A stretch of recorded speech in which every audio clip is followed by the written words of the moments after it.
Greetings. What's going on, you beautiful people?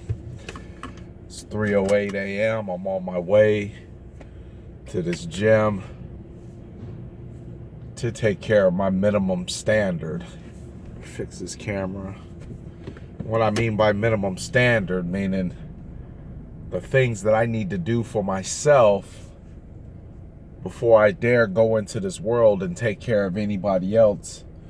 And one thing I need to do for myself is to make sure that I have some type of physical fitness resolved so my body can hold up underneath the strain of a pressured, fun-filled day. Does that make sense? Pressured, fun-filled day. I'm blessed. I work really hard. I push myself.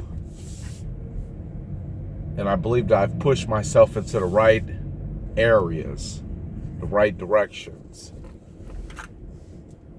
I had no idea that some of the moves that I had made over the past 2 or 3 years, what they would have done. I just knew that something was calling out to me saying, dude, you got to make a move. You got to make some lefts. You got to make some rights.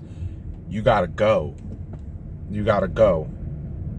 And I know that God has been with me a long time, and I've been very reluctant to listen. But knowing that my pastor is under the tutelage of somebody who I've been following for a while, Bishop T.D. Jakes, means that I have the right source for my faith life giving me inspiration. Then with real estate, knowing that I'm where I'm at and the people surrounding me are under the tutelage of great marketers, multi-million dollar business people who believe in elapsing time by delivering information that I could use that will create the life that I want. 'Cause that's all we really want, right? We just want to have the type of life that we dream about.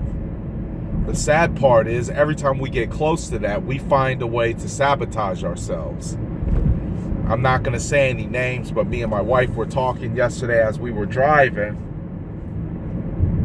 And we were talking about one person in particular.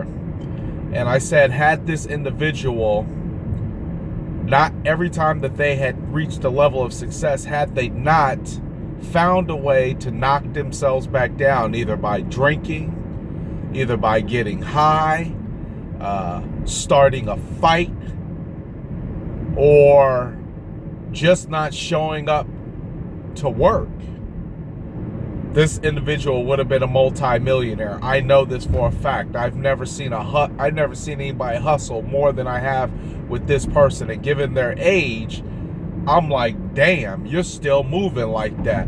But every time they get a little bit of a head of steam, it seems like every time they get to a point where they can develop a little bit of happiness, they self-destruct. They fall apart. And that simply comes from the fact of not understanding that they put in so much value on their happiness, or so little value on their happiness, that they're self-destructing simply for the fact that being happy all the time is uncomfortable. Having money in abundance is uncomfortable. It is. It is. Most people will self-destruct. They're not aware of the fact of it. They don't know why they do it. I'm here to tell you, if you haven't hit success, or you have, and something's jumped off in your life, you decide to get behind the wheel of a car, and after drinking, I've done that. DUI, immediate setback. Making too much money, I ended up at the casino. Setback. Business is going good. Come home, start a fight. Setback. Oh man, I had a good day. Let's go have a drink. Oh man, I had a good day. Let's go smoke some weed. Setback. Oh man, I had a good week. Let's not, let's take off and not go back to work. We had a good time. Setback. When you truly tracking down what you want, what you need, I know that the things that you need in this life, they will start to unfold. They will start to reveal themselves. But the problem is, can you resist the temptation to quit? Can you resist the temptation to self-destruct? Can you even handle more money? Can you handle a happy relationship? I'm surprised how many people I hear constantly talking about how their relationship is falling apart. And it's almost like you probably should just be alone if you don't feel like you can make it work with another person. Because the problem is not them, it's you. You haven't noticed that? You keep having a problem. See, let me give you a prime example. Like, I keep managing to lose people out of my life. So a part of me's got to say that that's me. Right? I do. I keep losing people. Fucking people unfriend me on Facebook left and right. Like family. Like motherfuckers that's related to me. Unfriending me, not following me, don't care about me. Whatever. It happens. And I got to look at that and say it's me. But that's not bad that it's me. It's me because I'm being me. It's me. See? Just when somebody says, well, it's you, that's the reason why, that doesn't make it bad. It just means it's you. Hey, whatever it's you, why it's you, I don't know, but it's you. It's you because your expectations is too high and the people you keep dealing with is too low. Or it's you because your expectations is too low and you keep trying to deal with people that's above your reach. Whatever, it's you. It's me. It's us.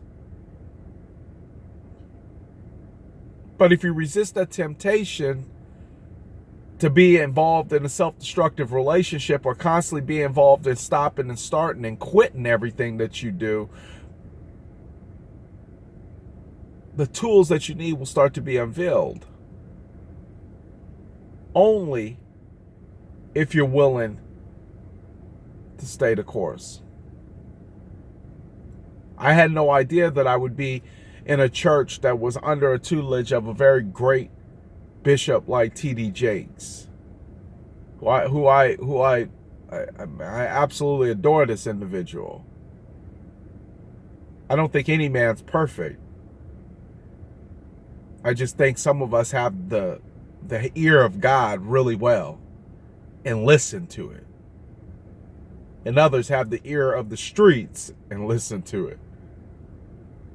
I didn't know I was going to roll into a real estate brokerage where they cared more about how I took care of my family over how I ran my business.